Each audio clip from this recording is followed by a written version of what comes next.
Thank you, Chairperson. Good morning to everyone in the House. I have perhaps two questions. The first one was with the MDTT. You spoke about the discovery of officials who were able to access the premises of Home Affairs over weekends outside of the hours. Can you just elaborate on how the department is mitigating this? In other words, how are we making sure that these insider threats to the department don't persist and don't carry on? And then the DG, I think, spoke about this issue of the photo swaps. We have seen various social media. It's actually become a joke when they show a photograph of a certain person who, and for lack of a better expression, whose photograph and their name, I mean, you can just pick it up that they don't correlate. It's become a joke. And so I just want to get a sense from yourself as to, and I know you spoke to it, but I'm not sure if I was out when you were elaborating on your efforts to stop that from continuing to happen. In other words, is there a way that a system can pick up somebody's photograph, given that the identity of myself, for example, that there is a match between my face and my name in some way, or for example, if there are Lerato Ngobenis and there are 500 Lerato Ngobenis, is there a way in which the system identifies those 500 faces and says these are the faces of the Lerato Ngobenis that exist? If my question is clear.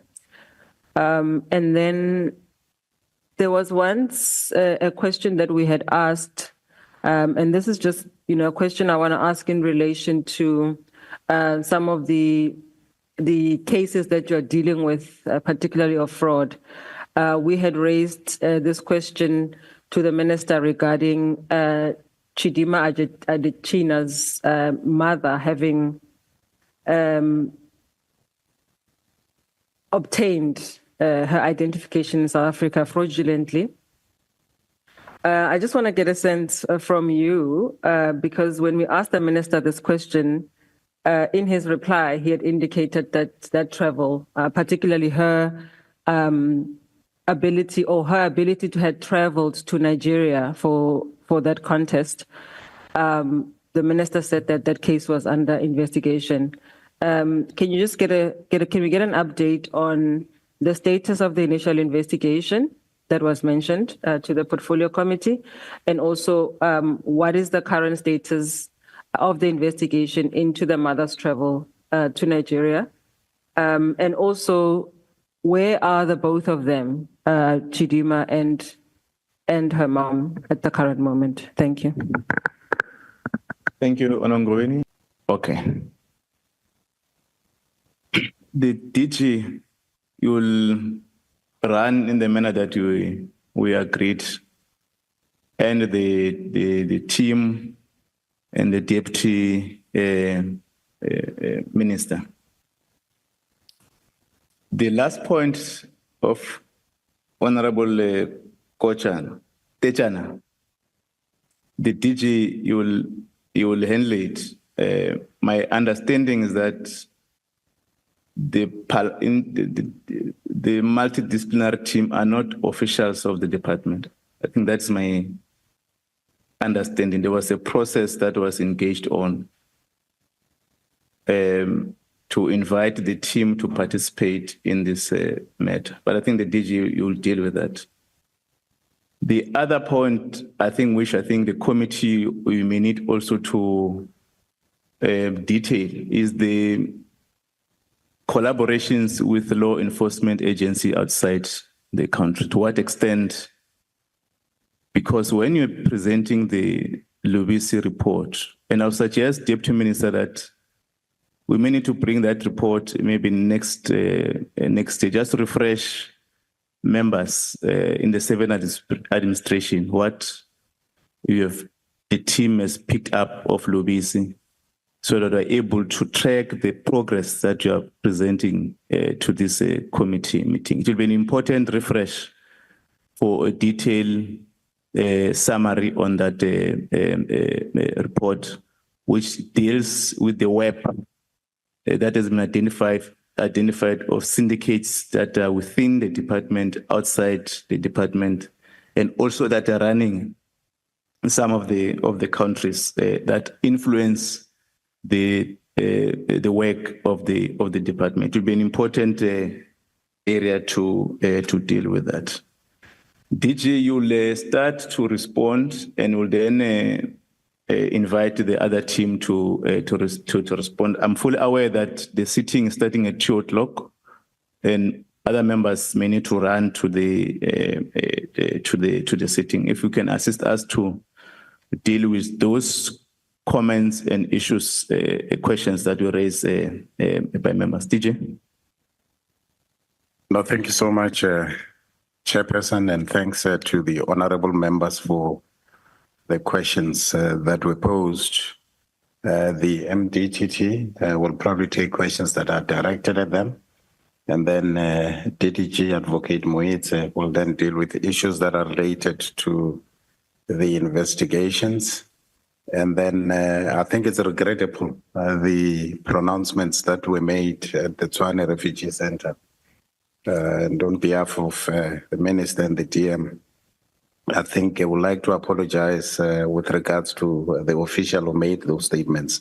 We are responsible for whatever activity that happens outside, because that's where the contamination starts. And Mr. Matsaung will respond to those issues, and then Mr. Skama will deal with issues around identities. So maybe let me start by indicating, Chairperson, and to the honorable members that as we're sitting here, I've just asked DDG Mavuso to go and join the minister.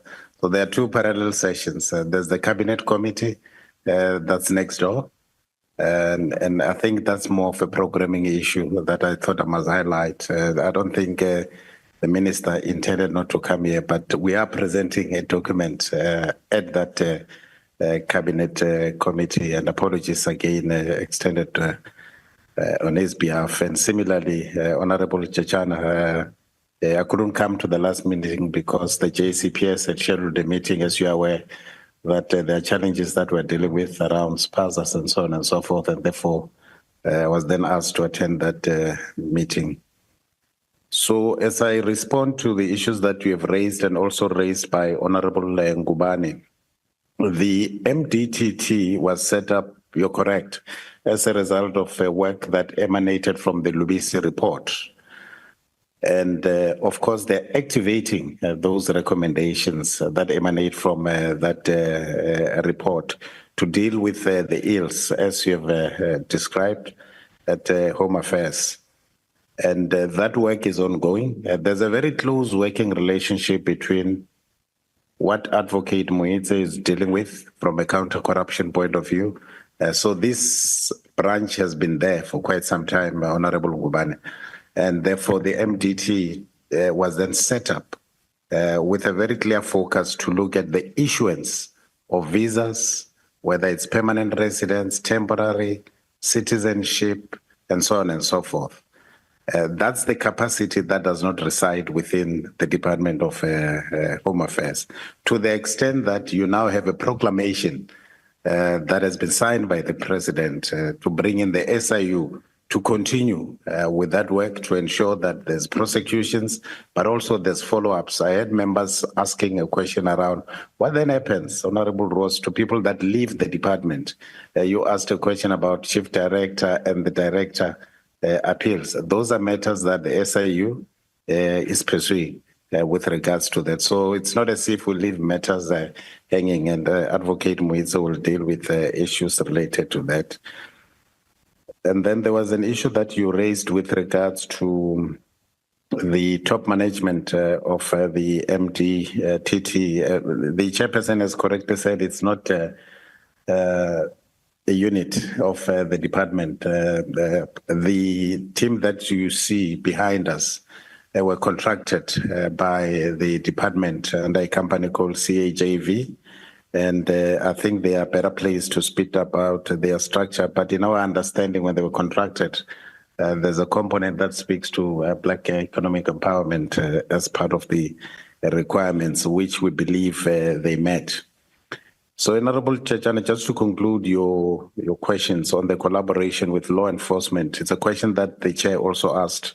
Outside the country, how do we work with others? We do work well with Interpol, which is what allowed us to go to Arusha in Tanzania through that collaboration with Interpol and the government of the Republic of Tanzania to go and pick up both Thabo Bester and Nandi Pama Goodman. And we are working with them on the matter that you have raised, Honorable Ngobeni, with regards to Adetshina and the mom. So that matter is currently with the DPCI. They've concluded that investigation according to General Libya. They are now waiting for the NPA to advise them on the next steps. From our side, we've handed over the file. We've completed the work which was done by Counter-Corruption and Security Services. That work is done. We've actually written to both Adetshina and the mom and indicated, I think the last day was yesterday, that they need to give us reasons as to why those documents should not be withdrawn. As of yesterday, we have not received any response, and therefore the department will be proceeding with the withdrawal of those documents in line with the Identification Act. And then, Honorable Kochana, I'm still waiting for the learners that you spoke about from the Northern Cape that studied at the Sol Plaatje Institute to look at what we can do to assist. I think the MDT team will respond on the medical and radiology reports. The interesting thing is that the radiology report is no longer a requirement for any visa application. We carry the highest burden of TB in the world, so that's out of the way. But they will respond in terms of how people were using some of those doctors, and in their interaction with those doctors, they will tell you that they've never seen anyone with that name, or probably. But that's how syndicates operate.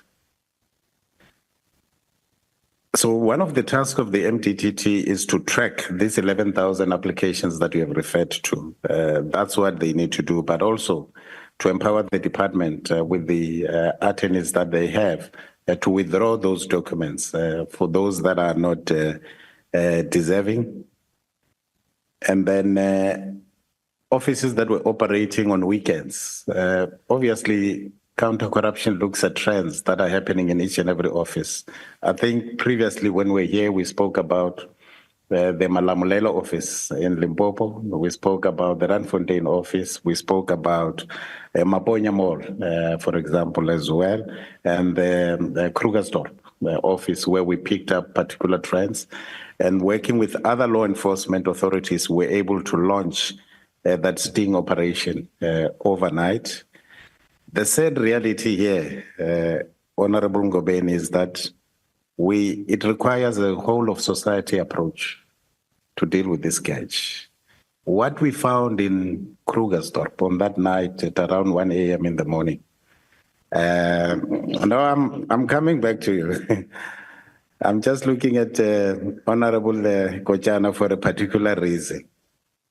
We found probably about 60, 70 young people that were picked up from Eldorado Park, just south of Soweto, across Avalon Cemetery, and willingly. And they were taken by this syndicate. So the syndicate uses their biometrics to access the system, because even yourself, if you're going to a Home Affairs branch, they'll require your biometrics so that the system enables them to transact. So these are young people that are mainly on drugs, and they are given about 500 each, and they're then utilized for that purpose. So that's why I'm saying it requires a whole of society approach. And when we found them, none of them could actually recognize why they were there and what is it that they were doing there. This is with regards to Afra, the Pakistan national. And he's been sentenced. And of course, he worked with a number of officials, including at Maponya Mall, as she was saying, Limpopo, across all those areas. So I suppose while awareness is critical, we also need you as members of parliament to assist us in those constituencies, to warn people about the dangers, because that's giving away your identity as an individual for 500 rands. You then ask a question, Honorable Kochan, around, I suppose it's got to do with the independence of the judiciary, which is a bit difficult, and I don't want to encroach into that space. But I think sometimes in November, we're meeting with the judiciary to raise particular concerns with regards to some of the judgments that are made. There's a judgment that said we must unblock 2.5 million blocked IDs that the banks of South Africa have said we're likely to lose 1.17 billion rand if these blocked IDs are unblocked. And they put even an affidavit to the case that Home Affairs was pursuing, but the court ruled otherwise. We've now, as guided by the minister, gazetted that we will be cancelling 687,872 of those IDs. And those that are in possession of these IDs fraudulently have been notified. So we're now moving towards the cancellation. But I'm just indicating that we find this constraint that the court says unblock them, we unblock, and the bank says, but wait, we're going to, there's a capital flight that's going to happen.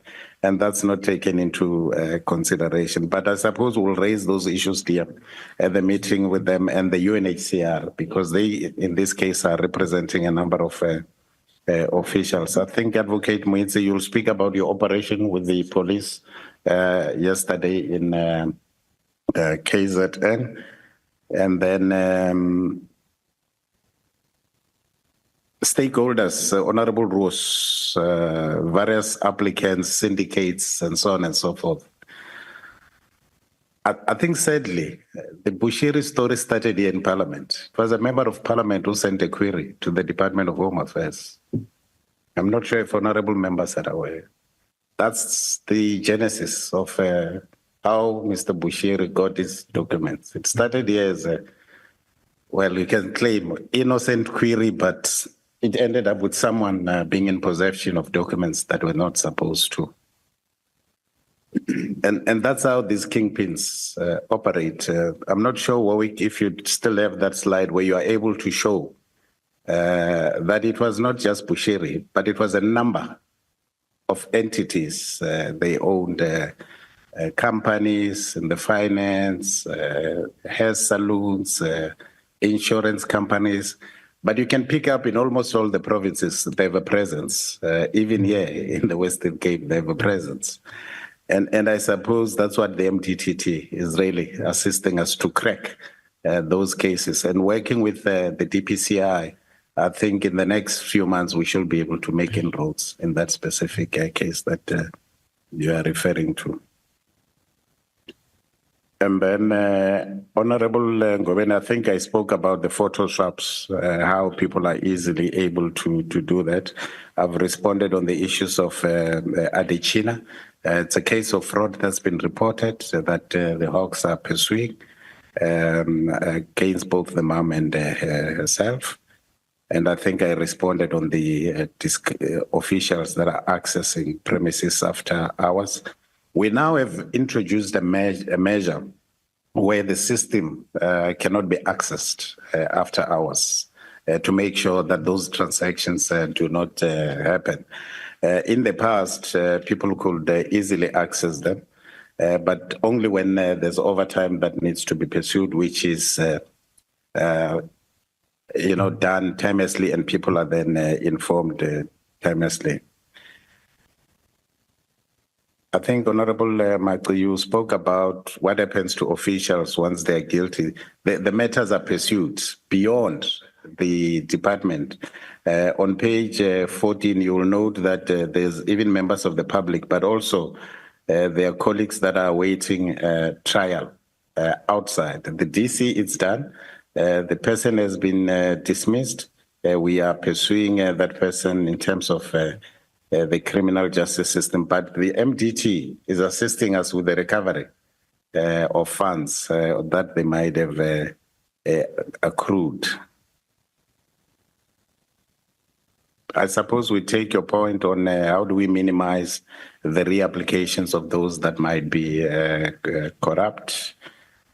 On the questions that Honorable Ngubane raised, I think given the fact that you are an IT person, I think this is something that you are passionate about.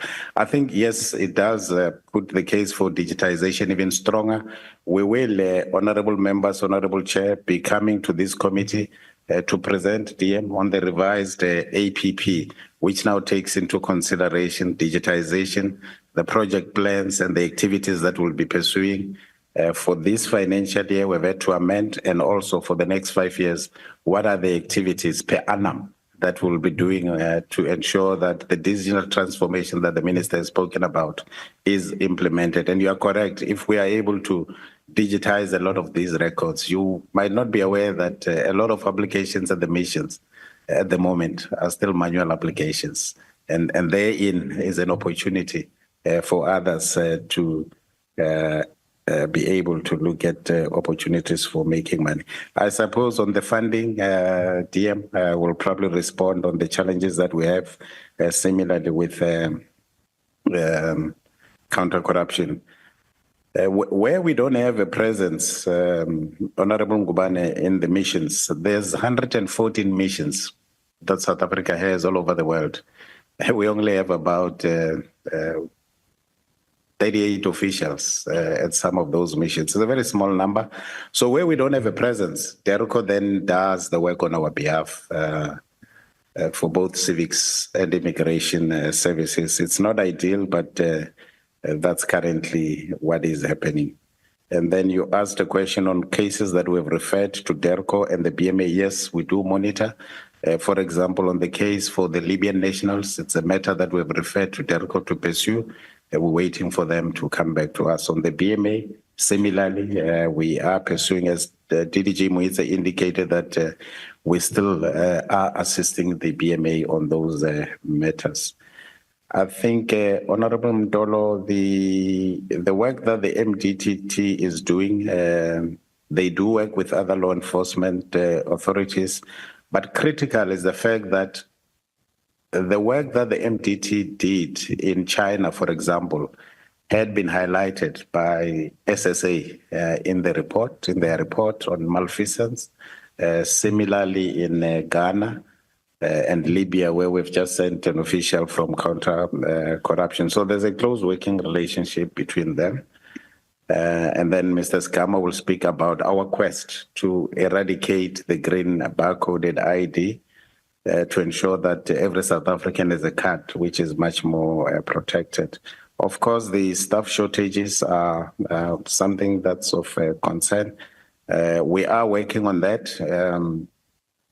Treasury and the DPSA have just allowed us or granted us permission to fill at least 99 positions. Of course, that's not enough. Our staff establishment is 18,000. We're currently at around 7,400. So 99, you can see it's a drop in the ocean, but we'll keep nudging in the right direction until probably the economic outlook improves. On the questions that you raised, Honorable Modise Mpia, with regards to the study visas, these are study visas that were acquired in the past. We saw this deficiency and then entered into negotiations with a structure known as Universities South Africa. So they represent all the universities. So what they do, they receive all the applications for all the universities and probably colleges.